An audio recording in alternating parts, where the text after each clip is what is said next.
Dan hai, kembali lagi dengan aku di podcast Monolog Ditani Amerta. Dan di podcast ini, aku mau cerita tentang suatu hal yang selama ini terjadi, ataupun yang aku rasakan, ataupun yang sekelilingku rasakan. Ya, seperti itu. Kadang kita sedikit khawatir dari masa depan kita seperti apa. Sehingga dari kekhawatiran itu seakan-akan kita gak mempunyai cukup banyak waktu.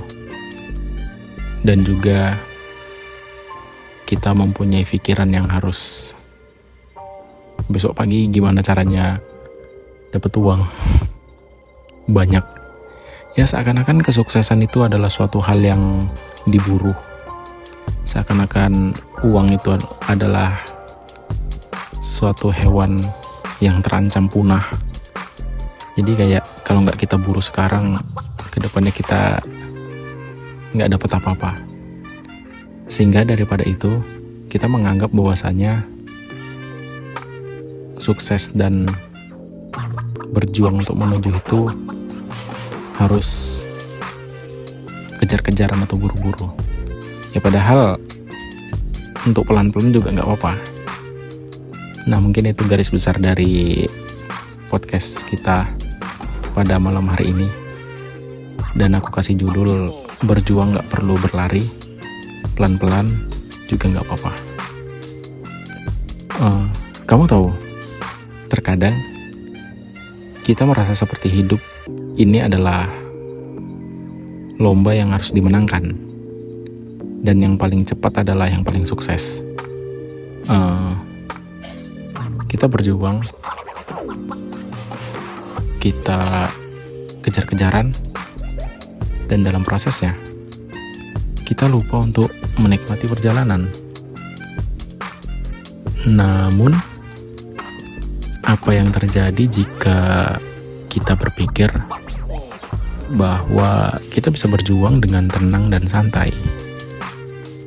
Kita jadi menikmati setiap langkah dalam perjalanan ini. Kamu pernah mendengar pepatah yang mengatakan, takut tidak pernah mengantarkanmu pada kesuksesan? Aku rasa itu benar. Dan terlalu banyak kecemasan dan keburu-buruan bisa membuat kita lupa untuk bersantai dan merasakan setiap momen dalam perjalanan. Jadi, berjuanglah dengan santai dan lihat bagaimana itu bisa membantu kamu mencapai kesuksesan yang lebih berarti. Kadang-kadang kita terlalu fokus pada tujuan akhir sehingga kita lupa untuk menikmati perjalanan itu sendiri. Kita jadi terlalu banyak mengejar akhirnya.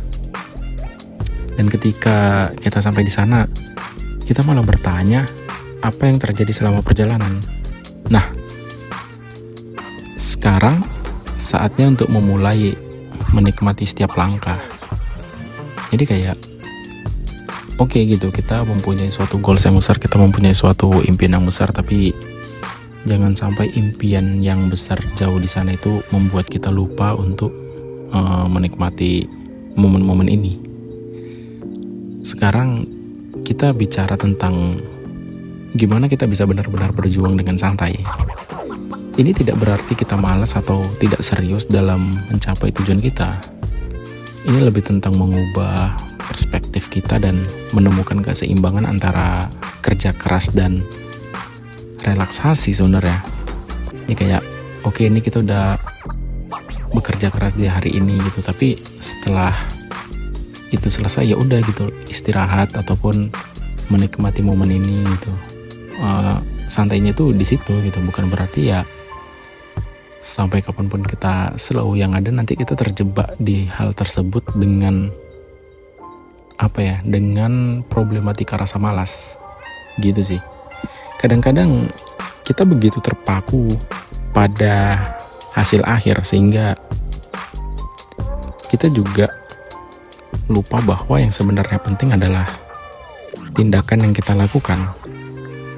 Fokuslah pada setiap langkah yang kamu ambil. Ingatlah seperti yang dikatakan oleh John Wooden, Ketika kita mengeluarkan yang terbaik dari diri kita, hasil akhirnya akan berbicara sendiri. Bekerja keras itu baik,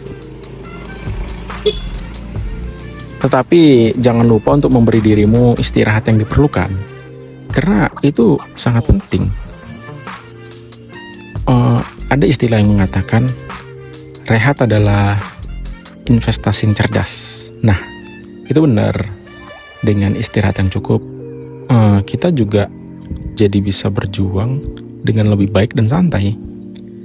Saat kita berjuang, kita pasti akan menghadapi kegagalan dan rintangan. So, itu pasti sih kawan-kawan. Itu hal yang alami dan dalam perjalanan ke arah kesuksesan, ya memang selalu ada hal-hal tersebut. Kadang yang jadi pertanyaannya adalah bagaimana kita bisa menghadapi ini dengan santai.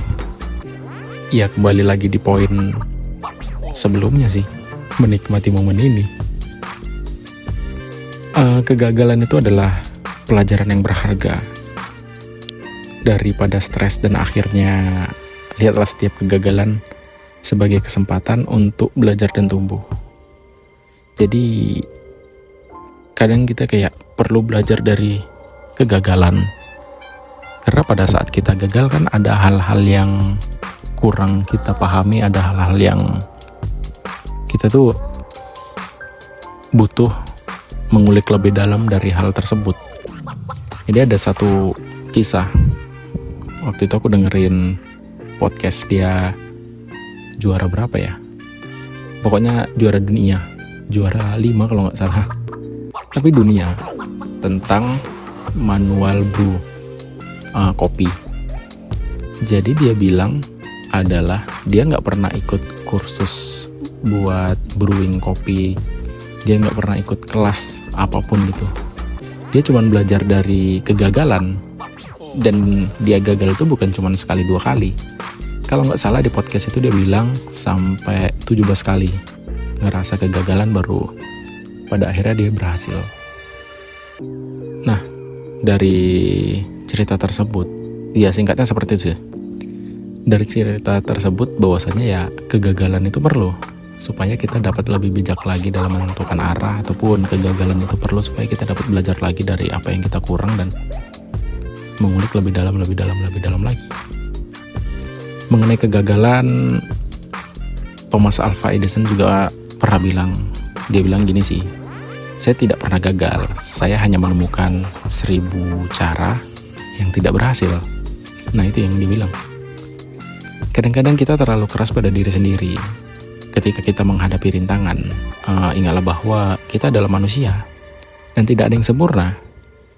Ketika kita berjuang dengan santai, kita juga lebih baik dalam mengelola tekanan dan stres. Seiring kita terus berjuang dengan santai, kita mulai menyadari bahwa ada ketenangan dalam berjuang. Ketenangan ini membantu kita menjaga keseimbangan dan menikmati perjalanan kita. Ketenangan adalah lingkungan yang baik untuk kreativitas. Karena kita sering memikir untuk mencari sebuah ide di suatu tempat yang tenang, mencari inspirasi dengan cara kita menepi dari hiruk pikuknya lingkungan sekitar kita gitu. Ya kadang kita berusaha untuk menepi, sebenarnya yang kita butuhkan untuk sepi itu bukan lingkungan, tapi pikiran. Aku menemukan salah satu cara sih supaya ya ini nggak semua cocok, tapi pas aku melakukan ini sepertinya ini berhasil bagiku. Dia itu dengan berenang sih. Misalnya lagi coba, kalau misalnya teman-teman lagi ngerasa pikirannya berisik, ngerasa kayak seolah-olah banyak hal-hal yang mengganggu di pikiran, ya pokoknya seperti itulah sehingga menyebabkan stres. Coba olahraga, ya apapun itu, tapi kusarankan berenang sih. Berenang kayak menyelam, tahan napas mampunya, habis itu ya nggak mesti keras-keras, tapi sesanggupnya aja kita gitu. Tahan napas di dalam air atau ya berenang tipis-tipis. Itu tuh menurutku worth it. Dan setelah itu kayak kita lega aja sih, dan lebih menikmati momen-momen berenang itu. Jadi ya saat kita merasa santai dan bebas dari tekanan, kita jadi lebih kreatif. dalam mencari solusi untuk masalah dan ide-ide baru. Jadi kayak hal yang aku dapatkan ketika setelah selesai berenang ataupun olahraga itu kayak perasaan dan pikiran itu plong. Kadang nemu ide-ide sekelabat yang kayaknya buat ini bagus nih, kayaknya kayak gini bagus nih, kayaknya kayak gitu bagus nih gitu. Kalaupun ide itu nggak ada, lebih kayak anjir nih, ya perasaan membaik, pikiran juga membaik. Nah, gitu sih masalah ketenangan dalam kreativitasan ini. Ketenangan juga membantu kita menjadi lebih sadar diri. Ketika kita tidak terlalu sibuk dengan berjuang tanpa henti, kita dapat merenungkan diri kita dan menemukan apa yang sebenarnya penting dalam hidup kita. Ya, ketenangan dalam kesadaran diri, ya itu memang sebenarnya yang kadang menjadi PR di dalam diri kita. Enggak semua versi yang disebutkan orang kan cocok sama kita. Kayak orang tuh menemukan ketenangannya seperti apa, kita menemukan ketenangannya juga seperti apa. Ada orang yang tetap menemukan ketenangan dalam keramaian, ada juga orang yang harus menepi jauh supaya menikmati ketenangan. Ya kalau menurutku tergantung di mana perasaan kita ngeklik aja sih. Ya kalau emang yang nggak menemukan, cobalah beberapa referensi yang udah ada, siapa tahu cocok di situ. Ataupun siapa tahu menemukan hal tersebut. Dan kalau menurutku, kalau kita mau mencoba ya, kalau kita mau mencoba mencari itu, pasti kita akan menemukan di mananya. Entah kita pas capek ketika udah nyoba beberapa cara nggak menemukan, ataupun kita malah baru sekali nyoba referensi satu udah ketemu gitu. Ya semua itu tergantung dari diri kita sendiri untuk lebih peka terhadap perasaan kita. Dan coba ngobrol dengan diri sendiri, apa maunya dan apa yang sedang dirasai. Ini merujuk kepada podcastku sebelumnya yang aku bilang jadi teman bagi diri sendiri. Oke, mungkin itu aja di podcast monolog Litania Amerta. Sekian dari aku. Bye-bye. PM.